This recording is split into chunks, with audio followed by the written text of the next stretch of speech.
ہمارے چینل کو سبسکرائب کریں اور ساتھ موجود بیل کے آئیکن کو دبانا نہ بھولیں۔ بسم اللہ الرحمن الرحیم۔ السلام علیکم ویورز۔ آج ہم بات کریں گے حضرت عزیر علیہ السلام کی، جو بنی اسرائیل کے ایک نبی ہیں۔ جب بنی اسرائیل کی بدعمالیاں بہت زیادہ بڑھ گئیں تو ان پر خدا کی طرف سے یہ عذاب آیا کہ بخت نصر بابلی ایک کافر بادشاہ نے بہت بڑی فوج کے ساتھ بیت المقدس پر حملہ کر دیا اور شہر کے 1,00,000 باشندوں کو قتل کر دیا اور 1,00,000 کو ملک شام میں ادھر ادھر بکھیر کر آباد کر دیا اور 1,00,000 کو گرفتار کر کے لونڈی غلام بنا لیا۔ حضرت عزیر علیہ السلام بھی انہی قیدیوں میں سے تھے۔ اس کے بعد اس کافر بادشاہ نے پورے شہر بیت المقدس کو توڑ پھوڑ کر مسمار کر دیا اور بالکل ویرانہ بنا ڈالا۔ کچھ دنوں کے بعد حضرت عزیر علیہ السلام جب کسی طرح بخت نصر کی قید سے رہا ہوئے تو ایک گدھے پر سوار ہو کر اپنے شہر بیت المقدس میں داخل ہوئے۔ اپنے شہر کی ویرانی اور بربادی دیکھ کر ان کا دل بھر آیا اور وہ رو پڑے۔ کسی انسان کی شکل تک نظر نہ آتی تھی۔ درختوں پر تازہ پھل تھے مگر ان کو کوئی توڑنے والا نہ تھا۔ انہیں یہ سب دیکھ کر بہت افسوس ہوا اور انہوں نے دل میں سوچا کہ اس شہر کی ایسی بربادی اور ویرانی کے بعد بھلا کس طرح اللہ تعالیٰ پھر اس کو آباد کرے گا۔ پھر آپ نے کچھ پھلوں کو توڑا اور انگوروں کا رس نچوڑا اور انہیں نوش فرمایا۔ بچے ہوئے پھلوں کو آپ نے ایک تھیلے میں ڈالا اور انگور کا رس اپنی مشک میں بھر لیا۔ پھر اپنے گدھے کو مضبوط رسی سے باندھا اور ایک درخت کے نیچے لیٹ کر سو گئے اور اسی نیند کی حالت میں آپ کی وفات ہو گئی۔ اللہ تعالیٰ نے آپ کو جن و انس، چرند پرند سب کی نظروں سے اوجھل کر دیا، یہاں تک کہ 70 برس کا زمانہ گزر گیا۔ 70 برس بعد ملک فارس کا ایک بادشاہ بیت المقدس کے اس ویرانے میں داخل ہوا اور بہت سے لوگوں کو یہاں لا کر بسایا اور شہر کو پھر دوبارہ آباد کر دیا۔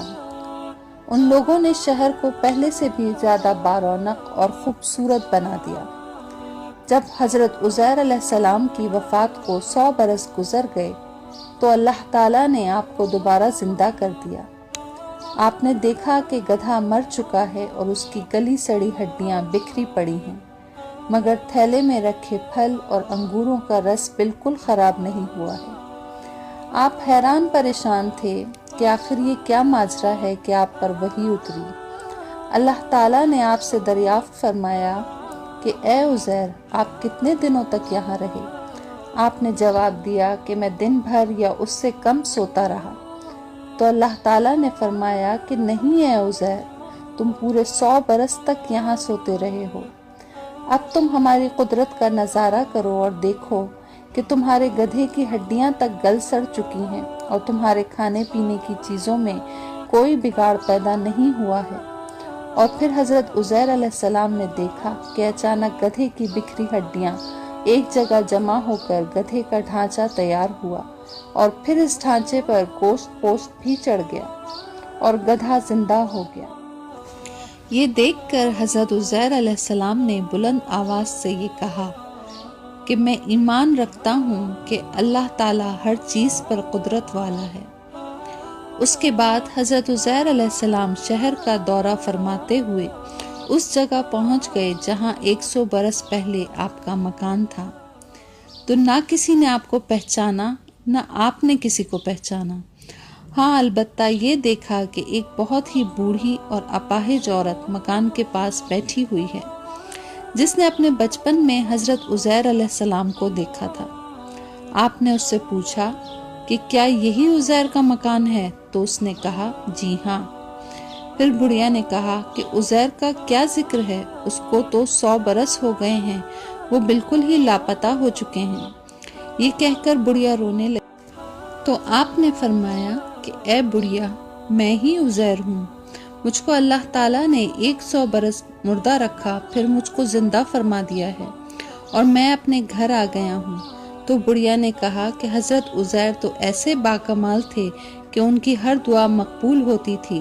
اگر آپ واقعی حضرت عزیر ہیں تو میرے لیے دعا کر دیجئے کہ میری آنکھوں میں روشنی آ جائے اور میرا فالج اچھا ہو جائے۔ حضرت عزیر علیہ السلام نے دعا کر دی تو بڑھیا آنکھیاری ہو گئی اور اس کا فالج بھی اچھا ہو گیا۔ پھر اس نے غور سے آپ کو دیکھا تو پہچان لیا اور بول اٹھی کہ میں شہادت دیتی ہوں کہ آپ یقیناً حضرت عزیر علیہ السلام ہی ہیں۔ پھر وہ بڑھیا آپ کو لے کر بنی اسرائیل کے محلے میں گئی۔